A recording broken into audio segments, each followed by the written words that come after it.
I was never born a monster. People sometimes think those who go down dark paths were always evil from the start. But that wasn't me. I was just a boy who wanted to belong. My father was distant, my mother too tired to notice me most days, and the world outside our door felt cold. I carried questions inside me, questions about purpose, about who I was meant to be. But no one had answers. When I was younger, I watched groups of boys gather together, laughing, strong, proud of something bigger than themselves. I wanted that. I wanted to feel part of something. But instead, I felt like a shadow walking among people who didn't see me. That loneliness grew inside me, like an empty space that I could never fill. It was in that emptiness that they found me. A group of men who spoke with confidence, who carried themselves as if they were the chosen ones. They saw the hunger in my eyes, they knew I was searching, and they smiled at me like brothers. Do you know why you feel so lost? One of them asked me one evening as I sat outside a small shop. It is because you have not yet found your duty. Allah has chosen people like you to fight for His truth. Those words lit a fire inside me. For the first time, someone said I was chosen, that I mattered. They gave me books, whispered verses of the Quran in my ear, and told me stories of warriors who fought in the past. They painted pictures of glory, honor, and faith. At night, I would lie awake, replaying their words. They made me believe that my loneliness was not weakness, it was a sign that I was meant for something greater. Slowly, I began to see them as my family, the ones who truly understood me, but even in those early days, a small voice inside me questioned their words. Was this really what Allah wanted? Could faith truly be built on anger and harm? I tried to silence that voice because the warmth of belonging felt stronger than the chill of doubt. The group told me, "You must be ready to prove your loyalty. Soon, you will have your chance." My heart raced at the thought. For once in my life I felt like I had a place, a purpose. I thought I was on the path to greatness. But deep down, I did not know that the path I had just stepped on was one that would drag me into shadows darker than I could ever imagine. The first time they invited me to their gatherings, I felt like I was stepping into another world. It wasn't in a mosque, not in a place of open worship. It was in a hidden room at the back of an old building, with curtains drawn and only a dim lamp burning. The men sat in a circle, their voices low, their faces serious. They welcomed me with smiles and strong handshakes. Brother Korth, they called me. No one had ever called me brother with such warmth before. My chest swelled with pride. One of the leaders began to speak. He was sharp, his voice steady, his words dripping with authority. "The world is full of enemies who try to destroy Islam," he said. "But Allah has given us permission, in His book, to fight them, to remove them." He recited verses from the Quran, but he never told the full story. He stopped in the middle, twisted the meanings, and added his own explanations. "This is your duty, brothers," he declared, "to strike down those who oppose Allah." Everyone nodded. Some whispered Allahu Akbar. I sat among them, unsure, but I wanted so badly to belong. I convinced myself that these men were right. They seemed so sure, so confident. I thought, who am I to question them? As the nights passed, I went back again and again. Each time, they poured more words into my ears. They told me that mercy was weakness, that real faith was proven by action, even if it meant blood. They told me that those who refused to join them were cowards, or worse, traitors to Allah. Inside, something tugged at me. I remembered verses of the Quran I had heard as a child, verses about mercy, patience, forgiveness. But the group's voice was louder, drowning out those memories. One night, after a long session, one of them put his arm around me and whispered, "Brother, soon you will rise to greatness. You will prove yourself as a true believer." My heart pounded. I wanted to believe him. I wanted to believe that all my loneliness, all my pain had brought me here to this chosen path. Yet, as I lay awake later, staring at the ceiling of my small room, the words of my childhood teacher echoed faintly in my mind. Islam is peace. Islam is life. Whoever saves one life, it is as if he saved all mankind. I pushed the memory aside, but it would not leave. And I began to wonder, was I walking toward honor, or was I walking straight into a trap? The next time I sat with them, the leader opened a worn-out Quran. His fingers slid across the pages until it stopped at a verse. He read it out loud, his voice heavy with conviction. "Do you see, brothers?" he said, lifting his eyes toward us. "Allah commands us to strike them, to kill them where we find them." Everyone in the room nodded, their faces hard. I stared at the page, my heart beating fast. The words sounded powerful, terrifying even. I had heard the Quran recited many times in mosques, in homes, during Ramadan nights, but it had never sounded like this. He leaned closer to me, his eyes sharp. "Brother Korth, this is proof. This is the duty you were born for. Allah himself has ordered it." The others murmured, Yes, it is true." I wanted to believe them. How could I argue against verses from the Quran? But something felt wrong. My chest tightened as I remembered my childhood teacher reciting another verse. "Do not kill the soul which Allah has made sacred, except by right." That verse had sounded full of protection, of life, of justice. But here, they made it sound like the Quran was calling for death at every turn. I raised my hand timidly. "But isn't there more to this verse? Isn't it about a battle long ago?" The leader's eyes turned cold. "Do not doubt the book of Allah, brother," he snapped. "Those who doubt are weak. This verse is clear and it applies today as much as it did then." Everyone stared at me. My cheeks burned and I lowered my head. The shame of being called weak silenced me. That night, they gave me pamphlets filled with translations and explanations written by their own people. Every page carried the same message: fight, kill, destroy. They called it Jihad, but deep down, I felt something was missing. I tried to silence the unease. Maybe I was too soft. Maybe true faith was supposed to feel this harsh. But as I walked home under the quiet night sky, the words of mercy, patience, and forgiveness I once knew tugged at my heart like threads I couldn't cut loose. I wanted answers, but I was too afraid to ask. I was too hungry for belonging to risk being cast out. So I stayed, I listened, and step by step their twisted verses began to bury the ones I had once known. Yet little did I know, a day would come when those buried verses would rise again and shake my entire world. They began to dress me like them. Long, dark clothes, heavy boots, and a scarf wrapped tight around my head. "This is who you are now," one of them said, his hand gripping my shoulder. "You are no longer an ordinary man. You are a soldier of Allah." The words filled me with a strange pride. For the first time in my life, I wasn't invisible. People looked at me with respect, at least within their circle. They cheered when I walked into the room, patted my back, and called me brother. It was intoxicating. I looked at myself in the mirror one evening. The boy who once felt small and forgotten was gone.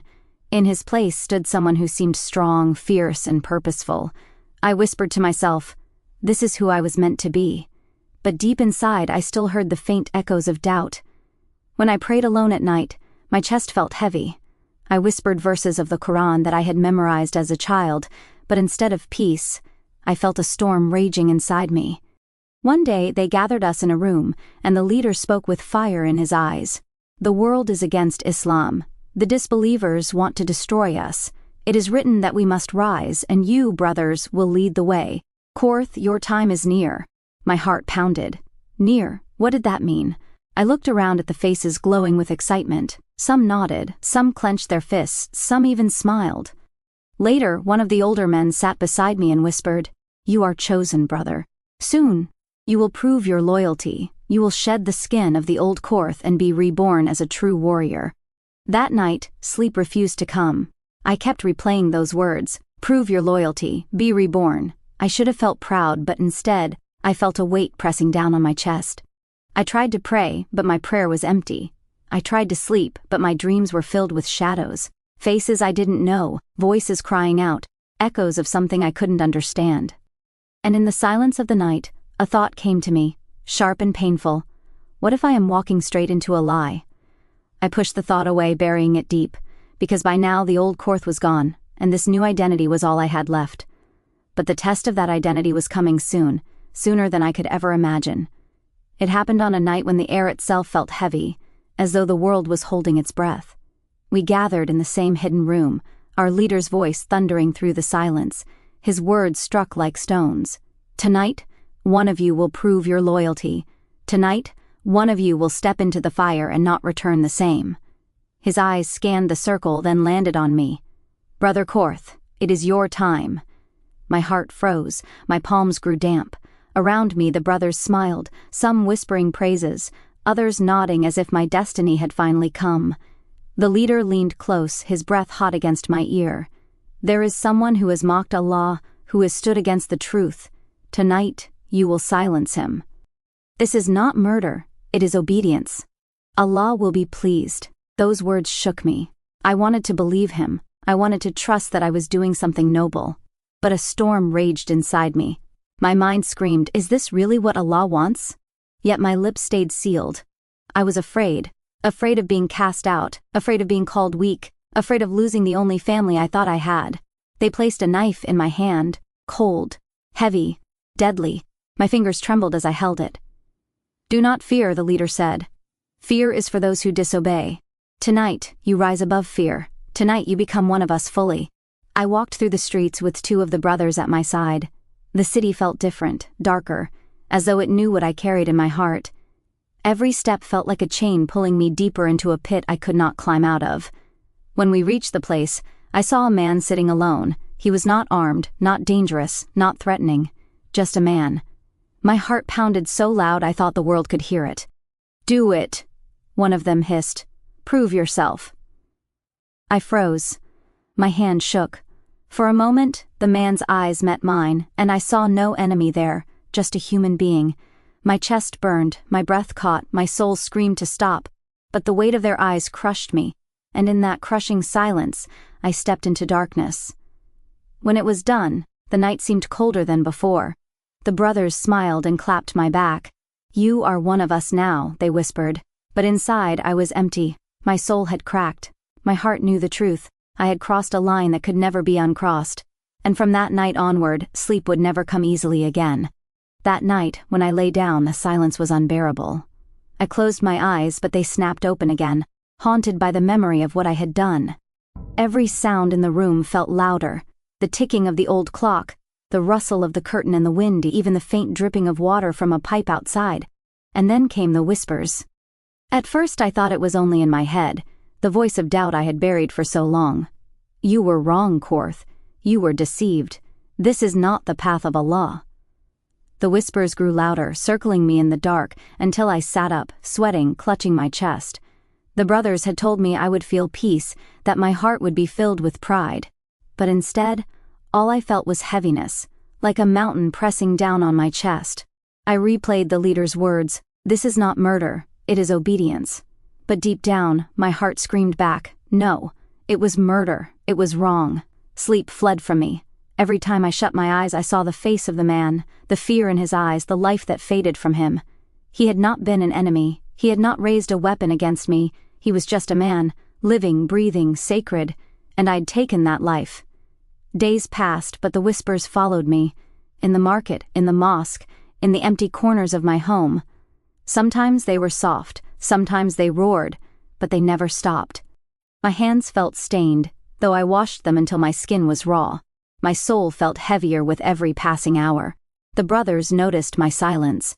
"Do not let guilt eat you, Korth," one of them warned. "This is Shaitan trying to weaken you. Stand firm.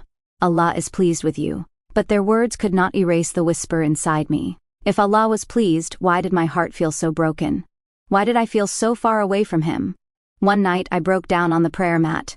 My tears hit the carpet, hot and bitter. "Ya Allah," I whispered, "if this was obedience, why does it feel like I have betrayed you? Show me the truth. Show me before I am lost forever." For a long time the room was silent, but the whispers in the dark did not stop. They grew sharper, piercing me with a question I could no longer escape. What if everything they told you was a lie? The days after that night were heavy, each one darker than the last. I walked among people, but I felt like a shadow. My hands were steady on the outside, but inside, they trembled.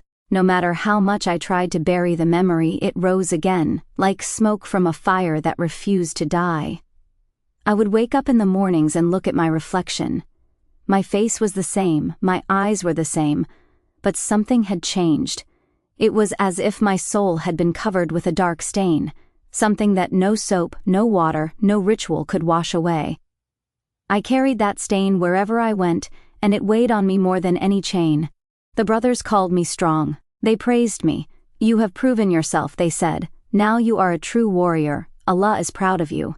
They looked at me with admiration, but their eyes only made me feel emptier, because deep inside, I knew that if Allah was truly proud of me, I wouldn't feel so far from Him. At night, I prayed, but the words caught in my throat. I bowed, but my chest felt heavy. It was as if the mercy of Allah, the sweetness of prayer, had slipped out of my reach. I remembered how as a boy, I used to cry in prayer, feeling close to my Lord. Now, my tears fell too, but they were bitter, poisoned with regret. One evening, I overheard two of the brothers talking. "Some men cannot handle it," one whispered. "Their hearts are too soft. They start doubting. Those men are weak, and weakness has no place among us." Their words sent a chill down my spine. Was that me? Weak? Was my heart too soft? I clenched my fists, trying to convince myself that I was strong, that what I had done was right. But the whispers in my chest told another story. Each day, the stain grew darker. My smile faded, my laughter died, and even when I walked among crowds, I felt alone. And the worst part was knowing I had done this to myself. I had allowed lies to blind me, and now my soul bore the mark of it. One night, as I lay awake staring at the ceiling, I whispered to myself, "If this is strength, then why does it feel like death inside me?" And just as I asked that question, a memory came rushing back. My childhood teacher's voice, reciting softly, "Whoever kills a soul, it is as if he has killed all mankind. And whoever saves one, it is as if he has saved all mankind." My breath caught, my heart pounded. The verse was clear, and I knew for the first time that I was standing on the wrong side of Allah's words. But what could I do now, when the stain had already sunk so deep? It was my mother who noticed first.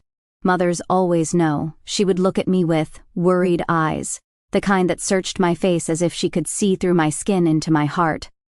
"Korth," she whispered one evening as we sat in the small kitchen, "you have changed. Your eyes, they look haunted." I forced a smile. "I'm fine, Mother. I've just been busy." But she didn't believe me. How could she? The son who once laughed easily now sat in silence, his gaze far away. The boy who once helped her with chores now spent long nights outside, returning with shadows clinging to his soul. She didn't know the truth, but she knew something was wrong. My younger sister too grew distant. She used to run into my arms when I came home, but now she hesitated, as if she no longer recognized me. Her laughter around me grew quiet, her steps careful. It was as though the darkness inside me had spread into the house, chasing away the light. Even my neighbors began to whisper. They noticed the company I kept, the way I walked with men whose faces were stern, whose voices carried anger instead of peace. I saw how the women at the well pulled their children closer when I passed. I saw how old friends avoided my eyes, but I told myself it didn't matter. I have a new family now, a stronger family. That's what the group always said. Your blood family will not understand. They are weak. We are your real brothers. Yet at night, when my mother's soft sobs reached my ears, guilt clawed at me. I wanted to comfort her, to tell her the truth, to beg for her forgiveness. But how could I? How could I let her know the stain that now covered me? The distance grew wider each day. My mother's prayers became longer, my sister's eyes colder, and I became emptier. Still, the brothers kept me close. "They will never understand you," they whispered. "They will hold you back. Do not let their weakness destroy your strength." So I chose them over her. I chose shadows over light. But deep in my heart, the memory of my mother's trembling hands and my sister's frightened eyes followed me everywhere. And though I pretended to ignore it, I could not escape the truth. The further I walked with the brothers, the further I walked away from my family. And maybe, just maybe, I was walking away from Allah too. The whispers started small, like the rustle of leaves on a windy day. At first, it was only a few glances, a few hushed voices when I walked past. But soon, the whole neighborhood seemed to carry the same look whenever they saw me: fear. I noticed it in the market. The shopkeeper, who once greeted me warmly, now avoided eye contact. His hands trembled as he gave me my change. The children who used to chase each other down the narrow streets stopped playing when I walked by. Their laughter turned into silence, and their eyes followed me with unease. At the mosque, the distance was clearer. Men who once prayed shoulder to shoulder with me now left space between us. They no longer shared salam with warmth. Their words were quick, their smiles tight. I could feel the walls building around me, made not of stone, but of suspicion. Inside, I told myself I didn't care. They are cowards. They don't understand. That's what the brothers always said. The community is blind. They cling to comfort and softness. They are not ready for the real struggle. Only we are chosen. But at night, those words didn't soothe me. Instead, the emptiness inside me grew. Because I remembered the way it used to be. The way the imam would pat my shoulder. The way the neighbors would ask after my mother. The way the whole community felt like one family. Now, when I walked through those same streets, doors closed quietly, shutters dropped, voices hushed. I had become a shadow among them, a figure to be avoided. One evening, an old man who had known me since I was a child caught my arm. His eyes were sad, heavy with disappointment. "Korth," he said softly, "what have you done to yourself? This is not you. This is not Islam." I pulled my arm away, angry, defensive. "You don't understand," I snapped. "I'm doing what Allah wants." But his eyes didn't leave mine. They were filled not with fear but with pity. "No, my son," he whispered, shaking his head. "You've been lied to, and the longer you believe the lie, the further you will drift from Allah's mercy." His words pierced deeper than I wanted to admit. I turned away quickly, hiding the unease clawing at my chest. But that night, his voice echoed in my head, mingling with the whispers that already haunted me. Lied to, lied to. The words rolled over and over, until I could no longer tell if they were his voice or my own. And for the first time, I began to wonder, what if the whole community wasn't blind? What if I was? One evening, after another long meeting with the brothers, I returned home late. The streets were quiet, the lamps flickering weakly in the wind. When I entered my small room, everything felt heavy and suffocating. I lit a dim lantern and sat on the edge of my bed, my hands shaking. My eyes caught the old mirror hanging on the wall. It was cracked in one corner, its surface scratched from years of use. Slowly, I stood and walked toward it. The face that stared back at me did not feel like mine. My eyes looked harder, colder. My jaw was clenched, my brows heavy. I looked older than I was, as though the shadows I carried inside had crept onto my skin. I touched the glass, and for a moment, it felt as though I was staring at a stranger. "Who are you, Korth?" I whispered to myself. "What have you become?" The memory of the man whose life I had taken flashed in my mind, followed by the sound of the old man's voice in the street. "You've been lied to." My chest tightened. My breath grew shallow. I thought of my mother's tears, my sister's fearful eyes, the community's silence. I thought of the verses the brothers had repeated over and over, and then the verses I had once learned as a child. Whoever kills a soul, it is as if he has killed all mankind. My reflection seemed to mock me, to hold those words against me. The stain on my heart felt heavier, darker, almost choking me. I pressed my palms against the glass, trembling. "Ya Allah," I whispered, my voice breaking. "Is this really what you wanted from me, or have I betrayed you?" But the mirror gave me no answer. Only the hollow eyes of a man who no longer recognized himself. I sank to the floor, my back against the wall, tears slipping down my face. For the first time, I admitted to myself what I had been too afraid to say out loud. Maybe I wasn't a warrior. Maybe I was just a fool. A fool tricked by lies that wore the mask of religion. The lantern flickered, shadows dancing across the cracked mirror. And in those shifting shadows, I felt a chill run down my spine, as though the walls themselves whispered, "The truth is coming, Korth, and you cannot hide from it forever." Sleep had become my enemy. Every night, when I closed my eyes, the past came chasing after me. But one night, it wasn't just memories. It was something stronger, something that felt like a message. In the dream, I was standing in a desert. The sand stretched endlessly in every direction, the sky dark and heavy above me. My hands were stained, dripping with something I could not wash away. No matter how hard I rubbed them against the sand, the stains grew darker, spreading up my arms, covering my chest. Then, faces began to appear in the sand. Faces of people I had never seen.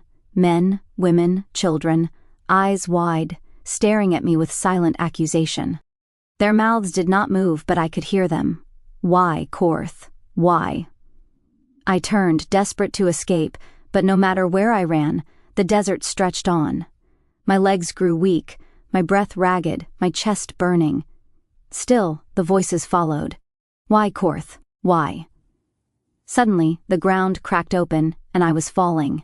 The desert vanished, replaced by darkness. I landed hard, surrounded by flames that rose high around me. The heat scorched my skin, and I covered my face, trembling. And then, in the midst of the fire, a voice thundered. Deep, heavy, unmistakable. Do not kill the soul which Allah has made sacred, except by right. The words shook me to my core. I screamed, begging for mercy, but the flames rose higher. The stains on my arms glowed like fire themselves. I cried out, Ya Allah, forgive me. I was deceived. I did not know, but the voice replied, You chose to listen to lies instead of seeking the truth. I woke up drenched in sweat, my chest heaving, my heart pounding so hard it felt like it would burst. The room was dark, but I could still hear the echo of that voice in my ears. I pressed my hands together, staring at them in the lantern light, half expecting to see stains still clinging to my skin. Tears welled in my eyes as I whispered, Ya Allah, if this is your warning, then show me the way back. Show me before it is too late. But deep down, I knew this dream wasn't just a warning, it was a sign. A sign that the lies I had swallowed were eating me alive, and if I did not seek the truth soon, the stains would consume me forever. That morning, when the call to Fajr rang out, I did something I hadn't done in months. I rose, trembling, and placed my forehead on the ground, and for the first time in a long time, I prayed not for strength, not for pride, but for guidance. And that single act would set me on a path that changed everything. It was after that restless dream that I found myself wandering the streets at dusk, my heart still heavy, my mind desperate for answers. I didn't know where I was going. My feet just moved on their own, carrying me away from the hidden rooms, away from the brothers, away from the lies that no longer gave me peace. As I walked, I heard a voice echoing from inside a small mosque at the corner of the street. It wasn't loud or harsh like the voices I had grown used to. It was calm, steady, filled with warmth. Something inside me pulled me toward it. I stepped inside quietly.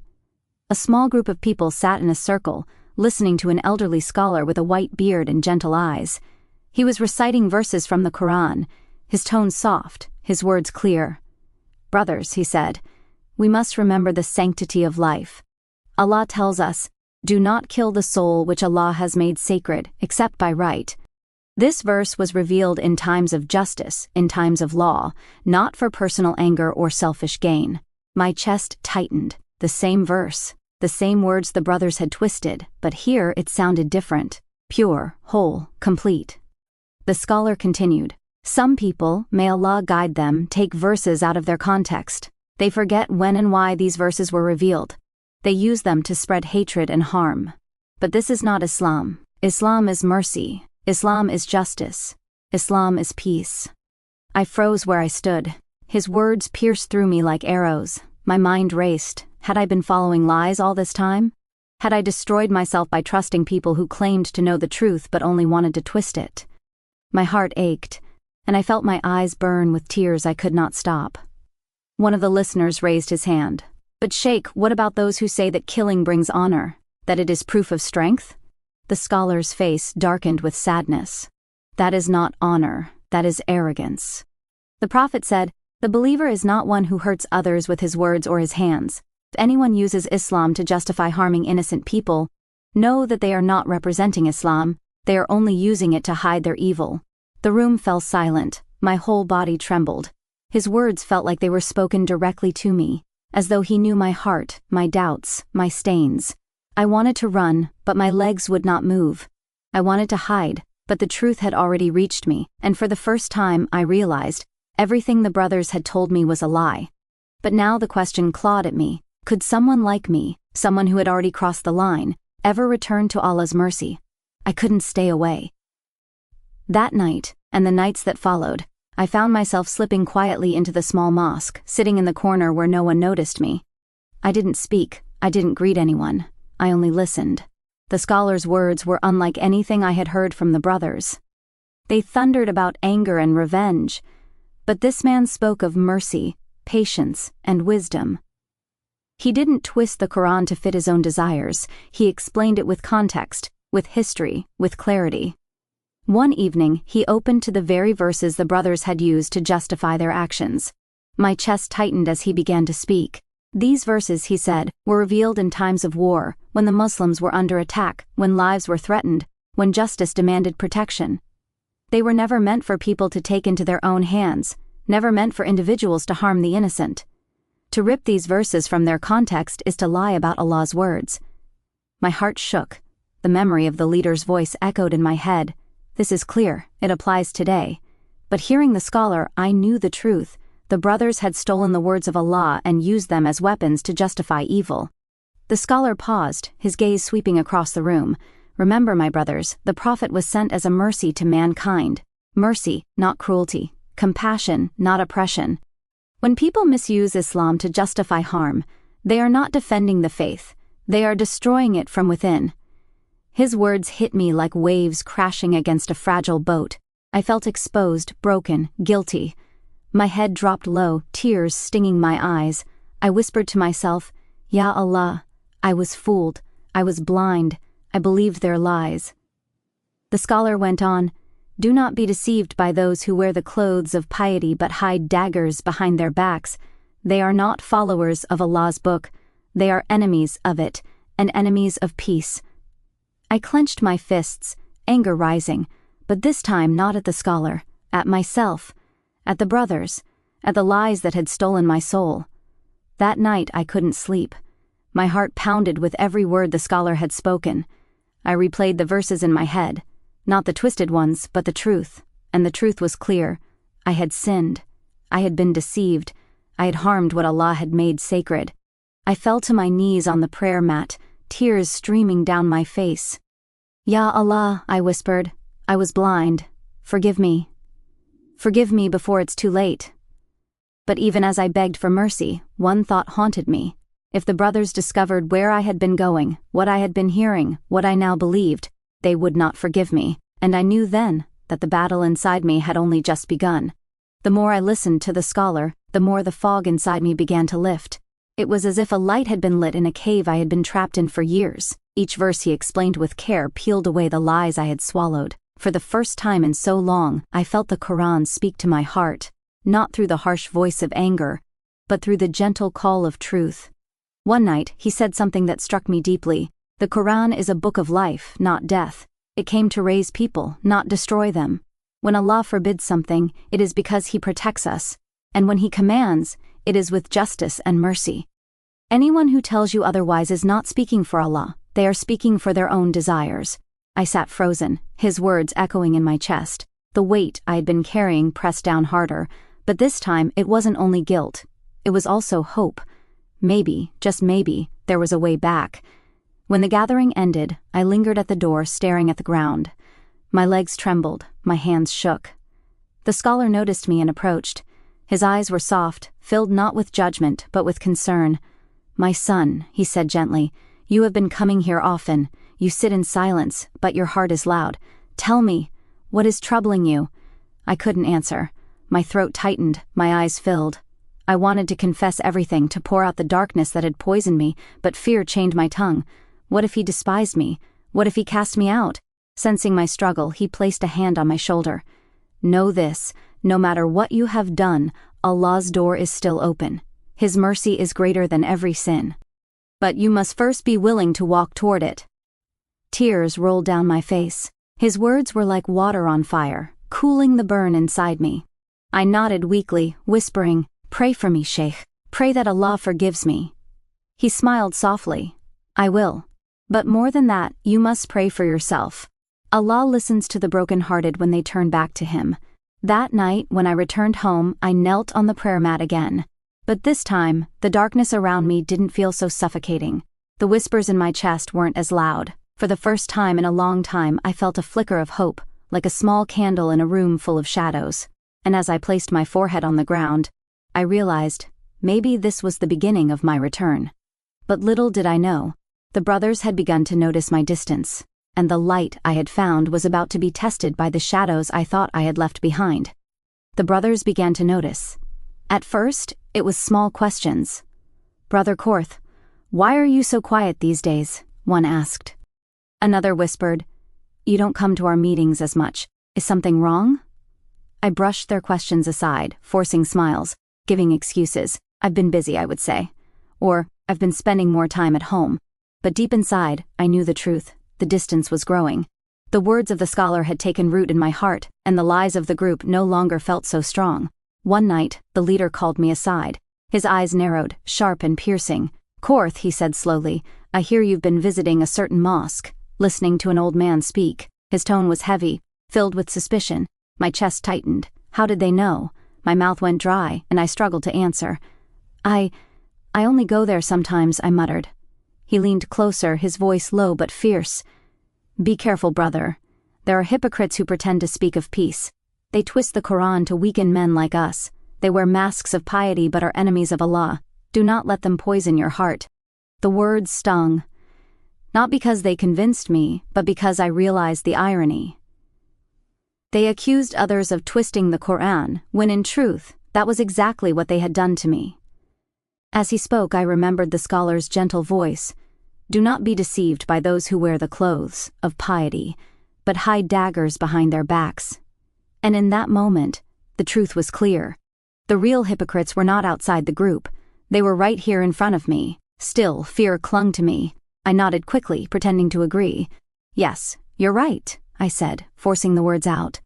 But my heart whispered another answer. "No, you are wrong. I see you now. I see your mask." That night, I walked home with trembling hands. The brothers were watching me more closely. Their smiles felt thinner, their laughter forced. I knew that if they discovered what was really happening in my heart, they would turn against me. But I also knew something else. I couldn't stay with them much longer. The truth was burning too brightly inside me. The Quran I once feared had become my refuge again, and their twisted chains could no longer hold me. As I lay on my bed staring at the cracked ceiling, one thought filled my mind. If I wanted Allah's forgiveness, I would have to choose. I could no longer walk with both the shadows and the light, and the time to choose was coming faster than I wanted. It happened sooner than I expected. One evening, the brothers gathered us in the hidden room. The leader's face was hard, his eyes sharp, and the air around him carried a weight that made the walls seem smaller. "Brothers," he began, "we have an enemy among us. Someone whose heart has grown weak, someone who listens to the whispers of hypocrites instead of the call of Allah." The room grew tense, my stomach churned. I tried to steady my breathing, but my chest tightened with every word. He scanned our faces one by one. His eyes lingered on me, and I felt the ground shake beneath me. "This person thinks he can walk among us while doubting us. But Allah sees him, and we see him too." My heart pounded so loud I thought everyone could hear it. My hands trembled, and I pressed them against my knees to hide the shaking. Then he spoke words that shattered me. "It is you, Korth." The room fell silent. Every head turned. Every eye locked onto me. The world seemed to stop in that single moment. I opened my mouth, but no words came out. My throat was dry, my tongue heavy. I wanted to deny it, to defend myself, but my heart refused to lie anymore. The leader stepped closer, his voice sharp as a blade. "We took you in when you were nothing. We gave you purpose. We showed you the truth. And this is how you repay us? By sitting at the feet of a weak old man?" The brothers' faces twisted with anger. Some muttered under their breath, others clenched their fists. I felt their betrayal pressing in on me, suffocating me. In that moment, I realized everything had changed. I could no longer pretend. The mask I had worn among them was gone. The truth had been exposed, and I stood at the edge of a choice I could no longer delay. I lowered my head, my voice trembling but firm. "What you taught me was not Islam. You twisted the words of Allah. You used me. But I see now. I will not walk in your darkness anymore." The leader's eyes blazed with fury. "Then you are no brother of ours. You are nothing but a traitor." The brothers erupted in shouts. The room shook with anger. My body trembled, but inside, a strange calm settled over me. The truth had finally broken through the chains. But as I turned to leave, I knew this was not the end. By walking away, I had not only defied them, I had made them my enemies, and from that night on, my life would never be the same again. I stumbled out of the hidden room that night, my heart pounding, my legs weak beneath me. The streets were empty, silent except for the sound of my own breath. I walked quickly, afraid they might follow, afraid they might drag me back. Every shadow looked like a threat. Every corner whispered danger. When I finally reached my small room, I locked the door and collapsed to the floor. My hands shook, my chest burned, and for the first time in years, I let the tears flow freely. I cried until my eyes ached. I cried for the man whose life I had taken. I cried for my mother and sister, who had lost the brother they once knew. I cried for my soul, stained and broken, drowning in regret. I pressed my forehead into the carpet, sobbing. "Ya Allah," I whispered, my voice raw, "forgive me. I was blind. I was a fool. They told me lies, and I believed them. But I cannot carry this anymore. Please, forgive me." The hours of the night stretched long. I prayed, I wept, I begged. Sometimes my words came out clearly. Sometimes they broke into sobs.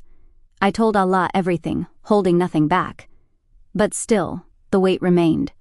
My heart felt heavy, chained by guilt. How could Allah forgive someone like me?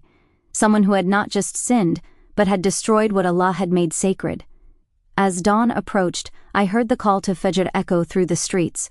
The sound wrapped around me like a thread of light in the darkness. I rose slowly, washed my face, and stood for prayer. For the first time in years, I prayed with my whole heart. My tears fell with every word, every bow, every prostration.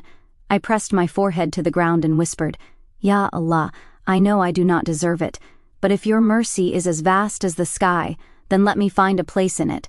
When I rose from the prayer mat, my chest still felt heavy, but there was a flicker inside me, a faint spark of hope, small but alive. That long night of tears broke something inside me, but it also planted a seed that whispered, "Maybe there is a way back. Maybe Allah has not closed the door on me yet." But even as I held on to that spark, fear lingered, because I knew the brothers would not let me go so easily, and I wondered, would my journey back to Allah end before it even began? That morning, after the long night of tears, I laid the prayer mat on the floor again. This time, I didn't rush. I didn't think of who might be watching or what others expected of me. I wasn't trying to look strong or righteous. I was just a broken man, standing before the one who had created me. As I raised my hands and whispered, "Allahu Akbar," something shifted inside me. My voice cracked, my chest trembled, but my heart finally felt like it was speaking the truth. When I went down to sujood, placing my forehead on the ground, it was different from every prayer I had made with the brothers. Back then, I had bowed with pride, thinking I was a warrior of faith. But this time I bowed with nothing. No pride, no excuses, no lies, just weakness, just regret, just a desperate plea for mercy. I stayed there for a long time, my forehead pressed into the carpet, my tears soaking it. "Ya Allah," I whispered again and again, "I have done wrong. I have destroyed what you made sacred. But you are Al-Ghafur, the forgiving. You are Ar-Rahman, the most merciful. If you turn me away, then I am lost forever. But if you forgive me, then maybe there is hope." For the first time in so long, the whispers in my chest grew quiet.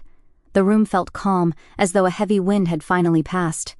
My heart was still heavy, but it was no longer empty. It carried something fragile now, faith.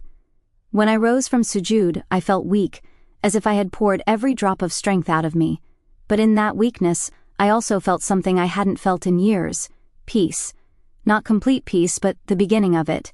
A reminder that Allah's mercy was not out of reach, even for someone like me. I sat quietly, staring at the morning light creeping through the window.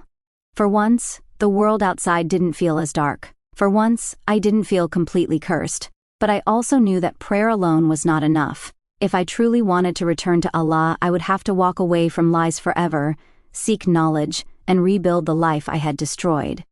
And deep inside, a thought began to take root. What if Allah had guided me to the scholar not by chance, but by His mercy? What if this was my chance to truly begin again? I didn't know how long that chance would last. I didn't know if the brothers would try to stop me. But I knew this, I could no longer serve them. I could only serve Allah. After that first true sujood, I knew one thing clearly: I could no longer live on half-truths. The brothers had fed me lies dressed as religion, and I had swallowed them because I was ignorant. My ignorance had cost me my peace, my family, my community, and a soul that could never be returned. So I went back to the mosque, not just to listen from the corner this time, but to learn. I sat closer to the circle, notebook in hand, heart wide open. The scholar welcomed me without questions, without judgment. He spoke as though he knew the pain in my chest, though I had not yet confessed it. "Knowledge," he said one evening, "is the shield of the believer. Without it, you are at the mercy of anyone who claims to speak for Allah. With it, you can see the difference between truth and lies." His words sank deep. I realized then that the brothers had trapped me not with chains, but with ignorance.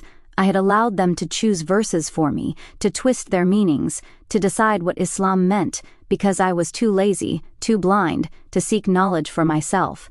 Day after day I listened. He taught about the mercy of the Prophet, who forgave even those who had harmed him. He spoke about justice in Islam, about how life was sacred, about how Allah loves those who are patient and kind. One night, he explained the verse the brothers had used most often: "Kill them wherever you find them." He paused, then said, "This verse was revealed during a specific battle. It was not a command for all times, but a rule of war when Muslims were under attack. Anyone who uses this verse today to harm innocents is lying against Allah and His Messenger." My chest tightened, my throat ached. The lie I had lived under for so long was torn apart in a single lesson. I felt both broken and relieved. Broken because of the wrongs I had done under that lie. Relieved because I finally knew the truth. After the lesson ended, I stayed behind. My voice shook as I asked, "Sheikh, if someone has followed lies, if someone has done the worst of sins, can he still return to Allah?" The scholar looked at me, his eyes soft with mercy. "My son," Allah says, "do not despair of the mercy of Allah. Indeed, Allah forgives all sins." All sins, Korth, no matter how heavy, no matter how dark. But the key is sincere repentance and never returning to the sin again. My tears fell freely as I whispered, "Then I will learn, Sheikh. I will seek knowledge until I can never be deceived again." And that night I began a journey, not of the sword, but of the pen, not of destruction, but of rebuilding. Yet, as I walked this new path, I knew the brothers would not let me go easily, and soon their shadow would fall on me again. The first time I opened the Quran after leaving the brothers, my hands trembled. For so long I had feared its words, not because of the book itself, but because of how they had twisted it.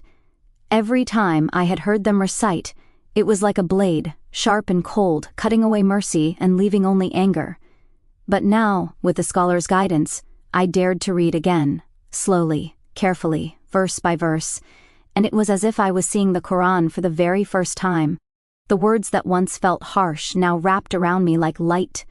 The verses of mercy leapt from the page. Indeed, Allah loves those who rely upon Him. The verses of justice calmed my heart. Stand firmly for justice, even if it be against yourselves. The verses of forgiveness filled my eyes with tears. Say, "O my servants who have wronged themselves, do not despair of the mercy of Allah." I wept as I read, my tears falling onto the pages. For so long I had been blind, seeing only what the brothers wanted me to see. But now the Quran was not a weapon. It was a healing. It was not chains. It was freedom. At night, I would sit with the book in my lap, reading aloud softly. The sound of my own voice reciting the verses filled the room, chasing away the whispers that had once haunted me. Where there had been fear, now there was peace. Where there had been guilt, now there was hope. But the more I read, the more I also felt the weight of my sins. The Quran spoke of the sacredness of life, of mercy, of patience, and I had walked in the opposite direction. My heart broke again and again with every verse that reminded me of what I had destroyed. Yet each time the pain grew too heavy, I found another verse reminding me of Allah's mercy. It was as though the book itself was speaking directly to me. "Yes, Korth, you have sinned. But my mercy is greater than your sin. Return to me. Do not despair." I clung to those words like a drowning man clings to a rope, but I also knew the brothers would never forgive me for leaving them. They would see my return to the Quran's true meaning as betrayal, and betrayal in their eyes demanded punishment. And deep down, I feared the day would come when they would try to silence me forever. The more I learned, the clearer it became. I could not undo the past, but I could choose a different future. My sins were heavy, yes, but Allah's mercy was greater. And if Allah had left me alive after everything, then maybe it was for a reason. I began to change the way I lived. Instead of meeting the brothers in their dark rooms, I spent my nights in the mosque, learning, praying, and asking questions. Instead of hiding behind anger, I tried to walk in humility, speaking softly, lowering my gaze, helping wherever I could. At first, it felt strange. My hands, once so quick to harm, now carried food for the poor. My tongue, once sharp with lies, now recited Quran with tears. My steps, once heavy with pride, now walked to serve those I had ignored. One day, I saw a group of children playing in the street. They froze when they saw me, their laughter dying, their eyes filled with the same fear I had grown used to. My chest ached. I knelt down and pulled a handful of sweets from my pocket, offering them with a smile. At first they hesitated, but then one little boy stepped forward, took the sweet, and smiled back.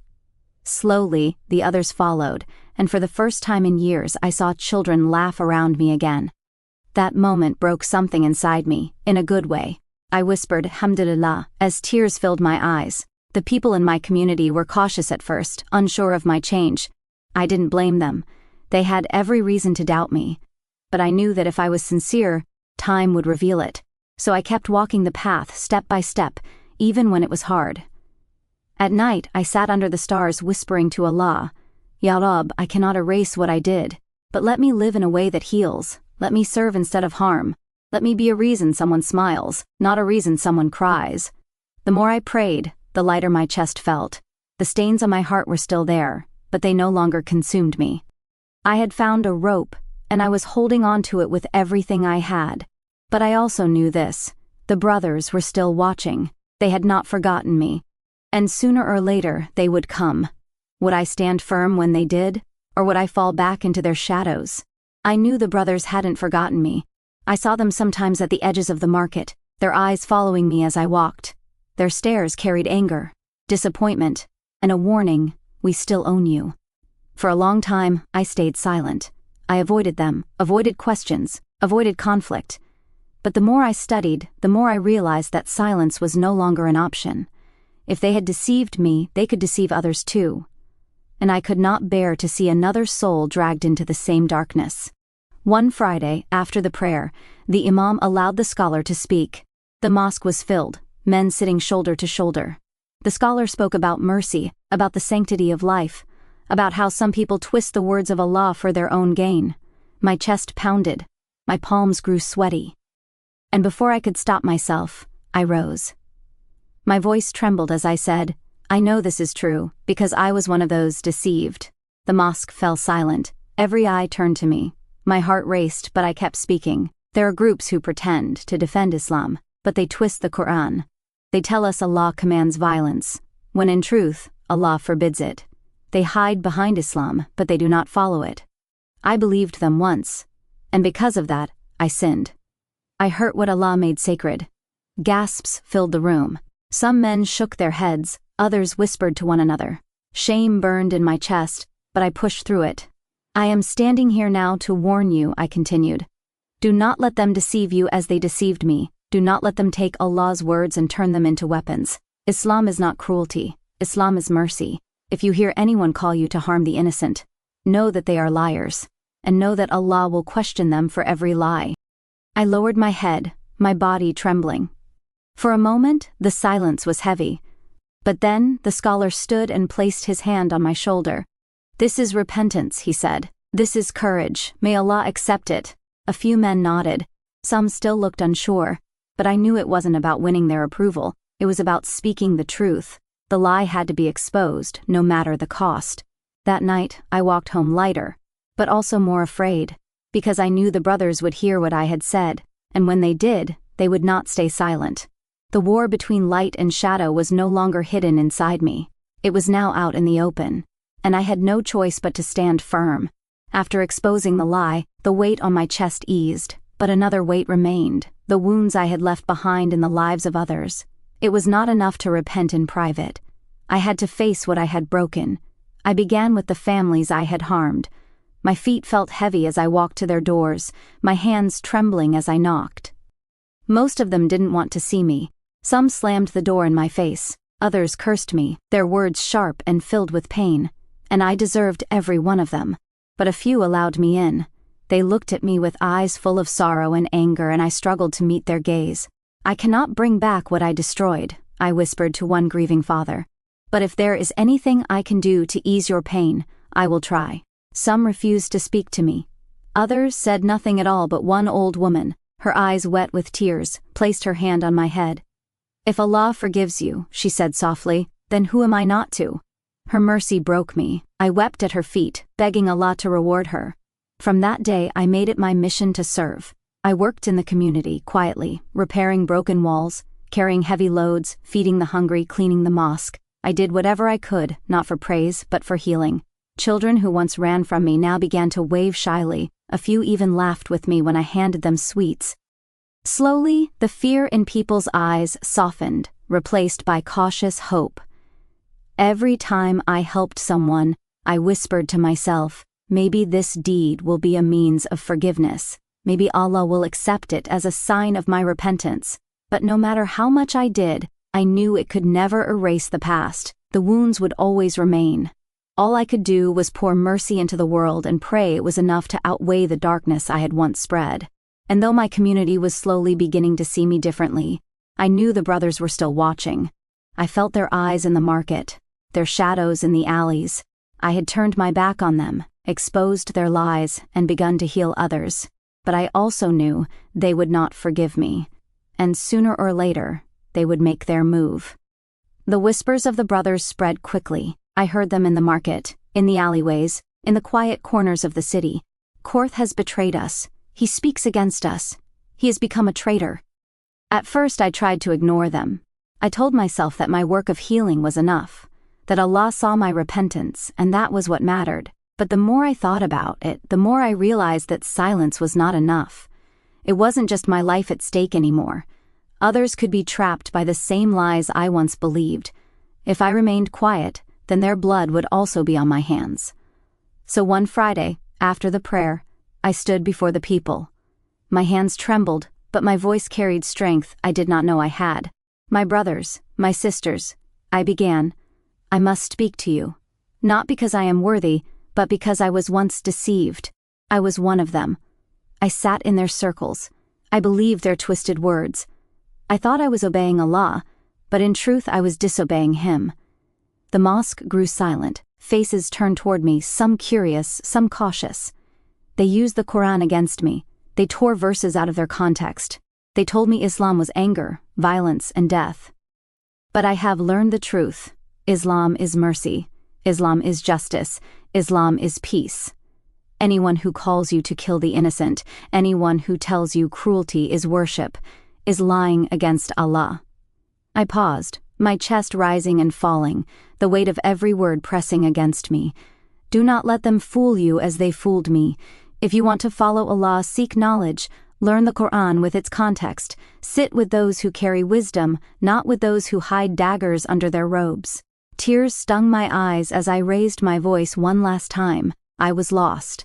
But Allah, in His mercy, showed me the truth, and I stand here to tell you, intentional killing is not Islam. It is the opposite of Islam.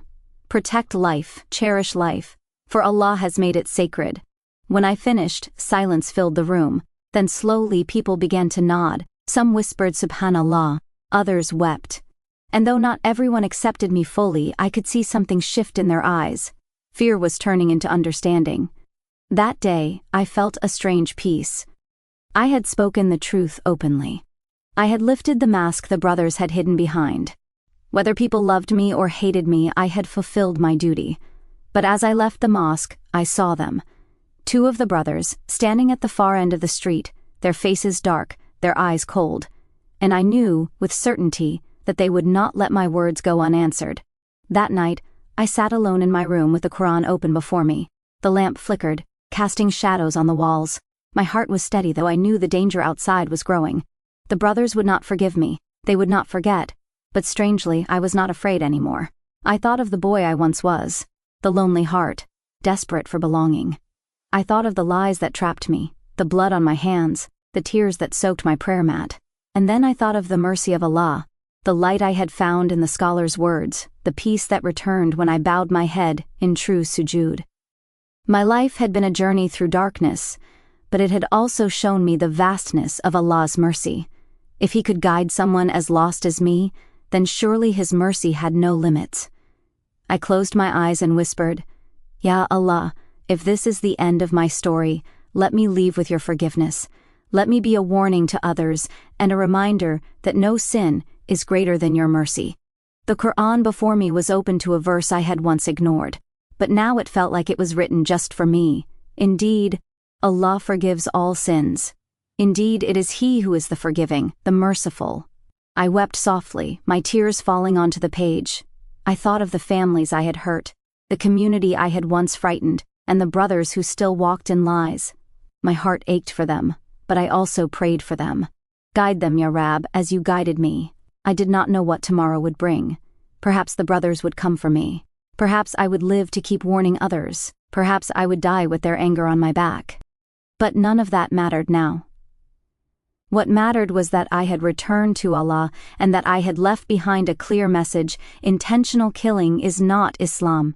Mercy is Islam. Justice is Islam.